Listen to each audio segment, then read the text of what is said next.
Let us begin with a very terse description.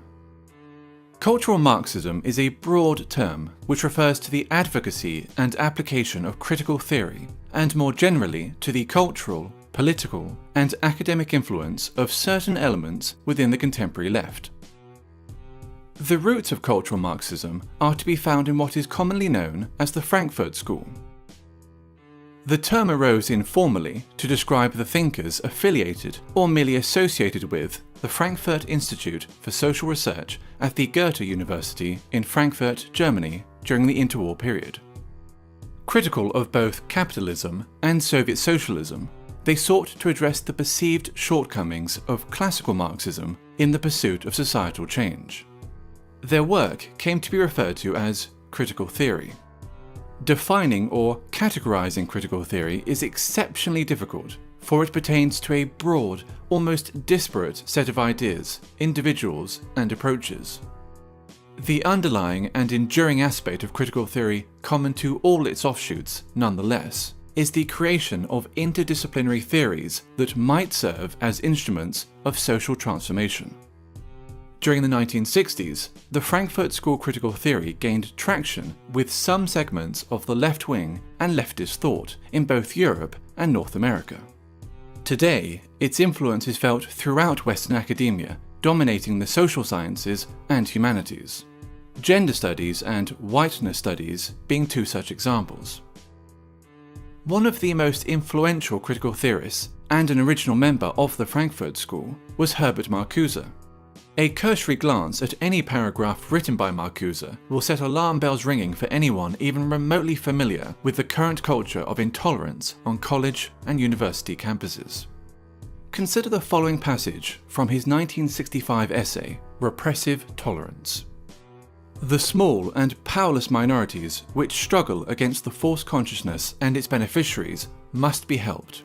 Their continued existence is more important than the preservation of abused rights and liberties, which grant constitutional powers to those who oppress these minorities. Social justice, feminism, neo-progressivism, and post-colonialism, to name but a few, are all movements inspired by or born out of critical theory, and thus all come under the umbrella of cultural Marxism. Be it gender, sexual orientation, family, race, culture, or religion, every aspect of a person's identity is to be questioned, every norm or standard in society challenged, and ideally altered in order to benefit supposedly oppressed groups.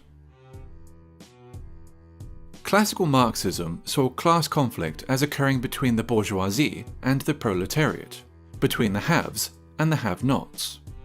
Cultural Marxism views such a conflict as existing between the oppressed and the oppressors, between those with privilege and those without it.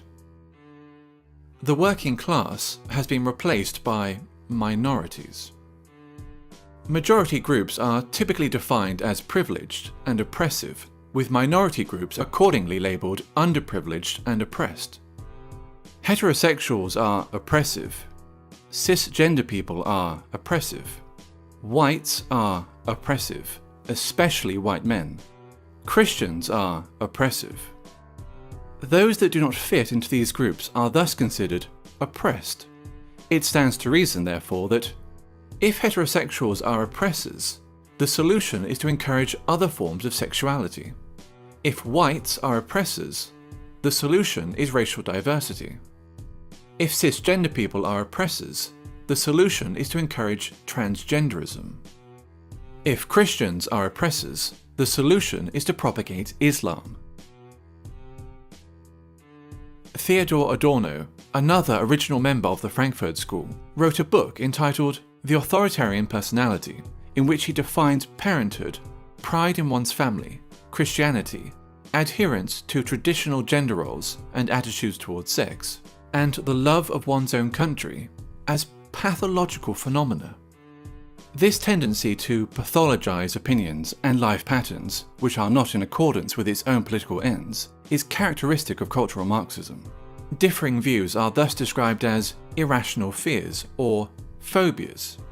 For example, a person who feels uncomfortable living as a minority in an area dominated by Muslim migrants may be decried as an Islamophobe, since wishing to live amongst those culturally and ethnically similar to oneself is considered sick and phobic.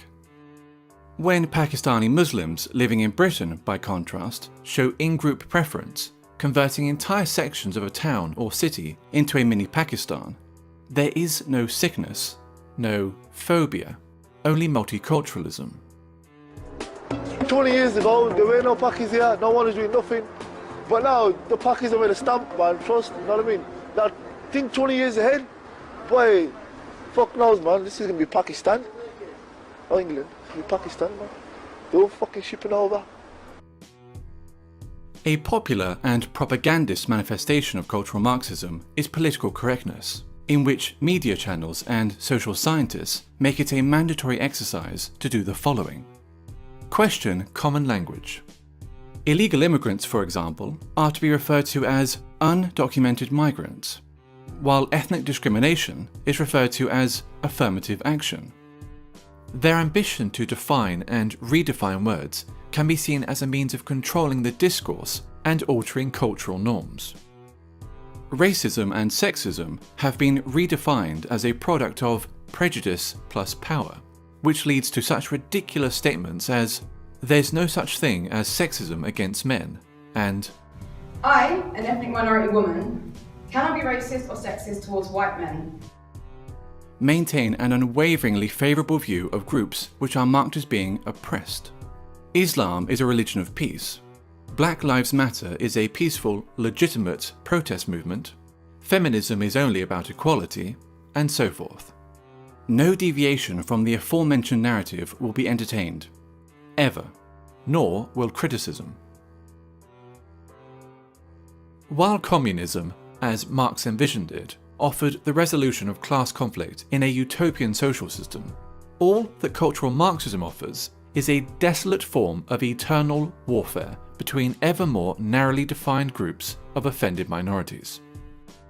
The only meaningful consequence that its wide application could possibly ever have is the marginalization of traditional European culture.